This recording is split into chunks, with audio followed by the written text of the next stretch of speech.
یہ جو اہدنا الصراط المستقیم پر ہم دعا مانگتے ہیں، صراط الذین انعمت علیہم، یا اللہ ہمیں صراط مستقیم پر چلا۔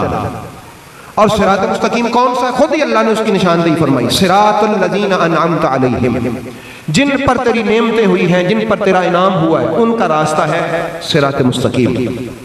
اب اللہ نے ہماری رہنمائی خود ہی فرمایا تمہیں چونکہ پہچاننے میں کوئی مسئلہ نہ ہو میں خود ہی بتا دیتا ہوں، انعم اللہ علیہم من النبیین والصدیقین والشہداء والصالحین، جن پر اللہ کی نعمتیں اور انعامات ہوئے ہیں وہ ہیں اللہ کے نبی، وہ ہیں صدیقین، وہ ہیں شہداء اور صالحین، ان کے راستے پہ چلو۔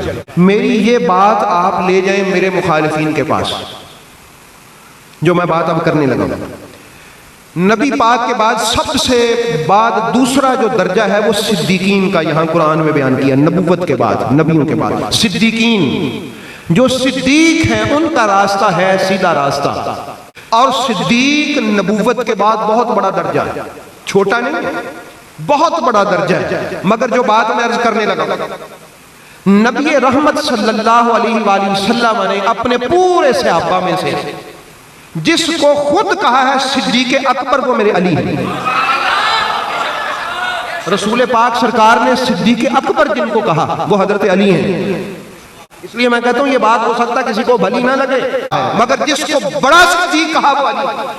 اور مولا علی علیہ السلام کا فرمان بھی ہے کہ میرے نبی نے مجھے صدیق اکبر کہا، میرے علاوہ جو اس بات کا دعویٰ کرے وہ کذاب ہے، یہ خود مولا علی علیہ السلام نے بھی کہا۔ تو احباب گرامی، اگر صدیقین کو بھی شمار کیا جائے نبیوں کے بعد تو صدیق اکبر حضرت علی علیہ السلام ہے، ان کا راستہ سیدھا راستہ ہے۔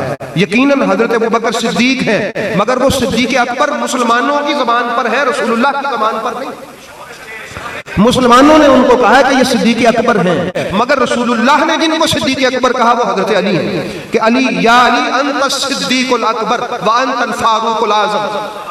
یہ نبی کریم صلی اللہ علیہ وسلم نے خود فرمایا۔ چونکہ لوگوں نے یہ حدیثیں سنی نہیں ہوتی، اس لیے وہ کہتے لو جی یہ کیسی بات کر رہے ہیں، یہ احادیث ہے میرے رسول پاک صلی اللہ علیہ وسلم نے فرمائی ہے۔ تو احباب گرامی، حضرت علی علیہ السلام کا راستہ نبیوں کے بعد سیدھا راستہ ہے، وہ صدیق ہیں اور شہید بھی ہیں۔ مولا علی علیہ السلام کیا ہے؟ شہید بھی ہیں، اور صالحین میں سے عظیم صالح تر بھی ہیں۔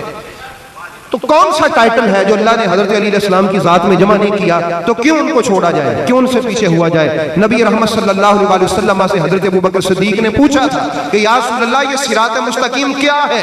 تو میرے رسول پاک نے مولا علی علیہ السلام کے کندھے پہ ہاتھ رکھ کے کہا تھا یہ صراط مستقیم۔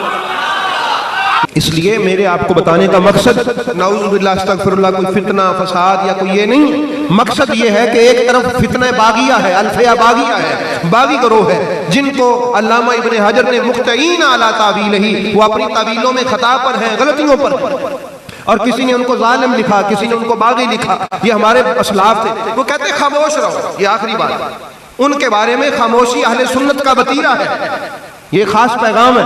کہتے ہیں جی یزید کے والد صاحب کے بارے میں خاموشی اہل سنت کا طریقہ ہے۔ میں کہتا ہوں اگر خاموشی اہل سنت کا طریقہ ہے تو یہ جو 1400 سال سے مصنفین نے لکھا ہے یہ خاموشی ہے؟ انہوں نے لکھا کیوں ہے؟ ہر دور میں کیوں لکھا ہے؟ کیوں ہر دور میں لکھا ہے؟ یہ جتنے بھی بخاری شریف سے کی شرح سے لے کے آج تک جو لکھتے آ رہے ہیں یہ خاموشی ہے؟ اس کا مطلب ہے یہ کسی نے اپنے پاس سے بات کری ہے کہ خاموشی اہل سنت کا اس موضوع پہ طریقہ ہے۔ خاموشی ہوتی تو لکھنے والے نہ لکھتے، ہر دور میں لکھنے والوں نے لکھا تاکہ بعد میں پڑھنے والے اس کو پڑھے بھی اور بیان بھی کریں۔ تو احباب گرامی، اہل سنت کا وتیرہ خاموشی نہیں، اہل سنت کا وتیرہ اس پہ یہ تھا کہ حق کو حق کر کے دکھا دیا جائے اور باطل کو سمجھا دیا ہے کہ یہ حق ہے یہ باطل ہے۔ تو خداوند لم یزل ہمیں حضرت علی علیہ السلام جو کہ حق ہیں، حق ہی حق ہیں، ان کے زمرے، ان کے غلاموں کے زمرے میں شمار فرمائے اور قیامت والے دن انہی کے زمرے میں ہمیں محشور فرمائے۔